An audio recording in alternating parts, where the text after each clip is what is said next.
Hello friends, welcome to the legal visionary. আজকে আমি তোমাদেরকে একটা ইম্পর্টেন্ট কোয়েশ্চেন করতে চাই। কন্ট্রাক্ট ল পড়তে গেলে আমরা সবাই একটা লাইন বারবার শুনে থাকি, all contracts are agreement but all agreements are not contract. কিন্তু কখনো কি ভেবেছো এই লাইনটার আসল মিনিং কি? অনেক সময় এক্সামে প্রশ্ন আসে, what is agreement, what is contract, distinguish between agreement and contract, explain section 10 of the Indian Contract Act 1872। আর মজার ব্যাপার হলো, যদি সেকশন 10 ভালোভাবে বোঝো তাহলে কন্ট্রাক্ট অ্যাক্টের একটা বড় অংশ তোমার কাছে পরিষ্কার এবং সহজ হয়ে যাবে। তাই আজকের ভিডিওতে আমরা সেকশন 10 নিয়ে ডিটেল আলোচনা করব। এগ্রিমেন্ট কি, কন্ট্রাক্ট কি, একটা এগ্রিমেন্ট কিভাবে লিগালি এনফোর্সিয়েবল কন্ট্রাক্টে পরিণত হয় এবং সেকশন 10 এর এসেনশিয়াল এলিমেন্টস কি কি। তাই ভিডিওটা শেষ পর্যন্ত দেখো। চলো শুরু করা যাক। প্রথমেই একটা গোল্ডেন প্রিন্সিপাল মনে রাখতে হবে যে all contracts are agreement but all agreements are not contract. অর্থাৎ প্রত্যেক কন্ট্রাক্ট হলো এগ্রিমেন্ট, কিন্তু প্রত্যেক এগ্রিমেন্ট কন্ট্রাক্ট নয়। এখন প্রশ্ন হলো কেন? ধরো তুমি তোমার বন্ধুকে বললে, চল আমরা কালকে একসঙ্গে রেস্টুরেন্টে খেতে যাব। তোমার বন্ধু রাজি হয়ে গেল, এখানে একটা এগ্রিমেন্ট তৈরি হয়েছে। কিন্তু পরের দিন যদি তুমি না যাও বা কোনো কারণবশত যেতে না পারো, তাহলে কি তোমার বন্ধু কোর্টে গিয়ে তোমার বিরুদ্ধে কেস ফাইল করতে পারবে? না, কারণ এটা শুধুমাত্র একটা সোশ্যাল এগ্রিমেন্ট, এখানে কোনো লিগ্যাল অব্লিগেশন তৈরি হয়নি। এবার আরেকটা এক্সাম্পল বলি।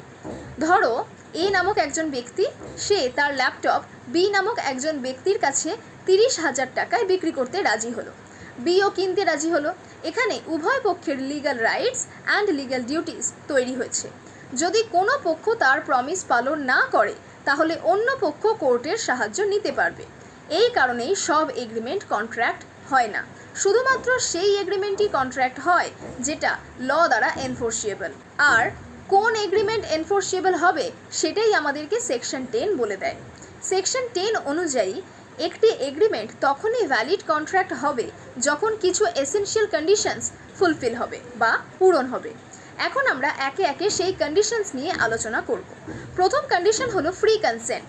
কনসেন্ট মানে সম্মতি, আর ফ্রি কনসেন্ট মানে হলো স্বাধীনভাবে দেওয়া সম্মতি। কোনো প্রেশার, থ্রেট, ফ্রড বা রং ইনফরমেশনের মাধ্যমে যদি কোনো কনসেন্ট নেওয়া হয় তাহলে সেটাকে ফ্রি কনসেন্ট বলা যাবে না। আইন বিশেষভাবে 5টা বিষয় উল্লেখ করেছে। কি কি? কোর্শন, undue influence, fraud, misrepresentation, mistake. ধরো এ বিকে থ্রেট দিল, এগ্রিমেন্টে সাইন না করলে আমি তোমার ক্ষতি করে দেব। ভয়ে বি সেই এগ্রিমেন্টে সাইনও করে দিল। এখানে বি এর কনসেন্ট কি ফ্রি? অফকোর্স না।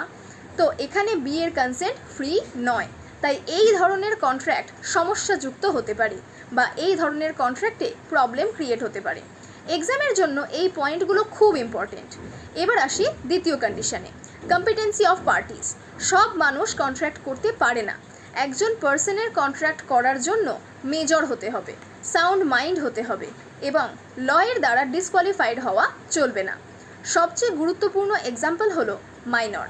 ধরো একজন 16 বছরের ছেলে একটা এগ্রিমেন্ট করলো, সাধারণভাবেই সেই এগ্রিমেন্ট ভ্যালিড কন্ট্রাক্ট হবে না।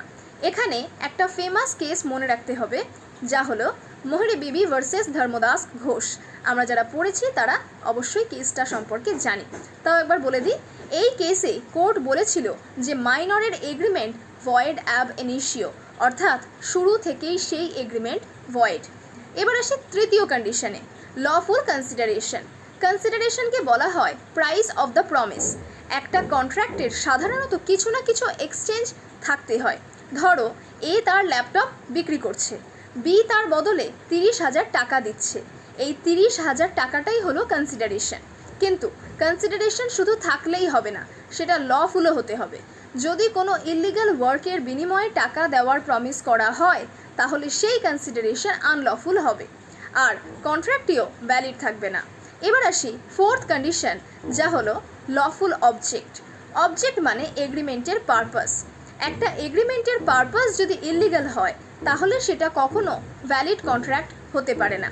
ধরো এ বিকে স্মাগলিং করার জন্য হায়ার করলো, এখানে অবজেক্টটাই ইলিগাল, তাই এই এগ্রিমেন্ট এনফোর্সিয়েবল হবে না। এবার আসি ফিফথ কন্ডিশনে, এগ্রিমেন্টটা এমন হতে হবে যা ল দ্বারা এক্সপ্রেসলি ডিক্লেয়ার্ড ভয়েড নয়। কিছু এগ্রিমেন্ট আছে যেগুলোকে ল আগে থেকেই ভয়েড ঘোষণা করে রেখেছে, যেমন agreement in restraint of marriage, agreement in restraint of trade, wagering contract. ধরো দুইজন ব্যক্তি ক্রিকেট ম্যাচের রেজাল্ট নিয়ে বেটিং করলো। ভারত জিতলে একজন আর একজনকে 10,000 টাকা দেবে। এটা একটা ওয়েজারিং এগ্রিমেন্ট। সাধারণভাবে এই ধরনের এগ্রিমেন্ট কোর্টে এনফোর্স করা যায় না। তাহলে পুরো সেকশন 10কে যদি আমরা এক লাইনে মনে রাখতে চাই, তাহলে ফর্মুলাটা আমাদেরকে মনে রাখতে হবে, agreement plus legal enforceability is equals to contract. আর লিগ্যাল এনফোর্সিবল হওয়ার জন্য কি কি প্রয়োজন? Free consent, competent of the parties, lawful consideration, lawful object, এবং এগ্রিমেন্ট এক্সপ্রেসলি ডিক্লেয়ার্ড ভয়েড হওয়া যাবে না। বর্তমান সময়ে শুধুমাত্র ল পড়ে বা সেকশন মুখস্থ করে ফেলা যথেষ্ট নয়। যদি ভবিষ্যতে একজন সফল লিগ্যাল প্রফেশনাল হিসেবে কাজ করতে চাও, তাহলে লয়ের পাশাপাশি প্র্যাকটিক্যাল ড্রাফটিং শেখা অত্যন্ত জরুরি। কারণ মার্কেটে যে ধরনের লিগ্যাল ওয়ার্ক আসে সেগুলোর বেশিরভাগই ড্রাফটিংয়ের সঙ্গে জড়িত। তাই যদি পড়াশোনার পাশাপাশি প্র্যাকটিক্যাল স্কিল ডেভেলপ করতে পারো, তাহলে ডিগ্রি শেষ হওয়ার পর কাজ শুরু করতে অনেকটাই সুবিধা হবে। সেই কারণেই আমি কন্ট্রাক্ট লয়ের সেকশন ওয়াইজ কনসেপ্ট ক্লিয়ারিংয়ের পাশাপাশি প্র্যাকটিক্যাল ড্রাফটিং ট্রেনিংও প্রোভাইড করছি। এই কোর্সে প্রতি সপ্তাহে 3টি ক্লাস হবে। 2 দিন আমরা কন্ট্রাক্ট লয়ের থিওরি পড়ব, আর তৃতীয় দিনে আমরা সেই থিওরির ওপরে প্র্যাকটিক্যাল অ্যাপ্লিকেশন ও ড্রাফটিং শিখব। কোর্সটি আগস্ট মাস থেকে শুরু হচ্ছে। যারা কন্ট্রাক্ট লয়ের পাশাপাশি প্র্যাকটিক্যাল ড্রাফটিং শিখতে চাও, তাদের জন্য এটি একটি দারুণ সুযোগ। কোর্সটি খুবই অ্যাফোর্ডেবল প্রাইসে রাখা হয়েছে, যাতে ল স্টুডেন্টরা সহজেই জয়েন করতে পারে। আরেকটা গুরুত্বপূর্ণ বিষয়, আমি পার্সোনালি পেপার চেকিং এবং গাইডেন্স প্রোভাইড করব। সেই কারণে ব্যাচ সাইজ খুব বেশি বড় রাখা হচ্ছে না। তাই যদি তোমরা ইন্টারেস্টেড হয়ে থাকো, তাহলে স্ক্রিনে দেওয়া নম্বরে যত দ্রুত সম্ভব যোগাযোগ করে নিজেদের সিট রিজার্ভ করে নাও।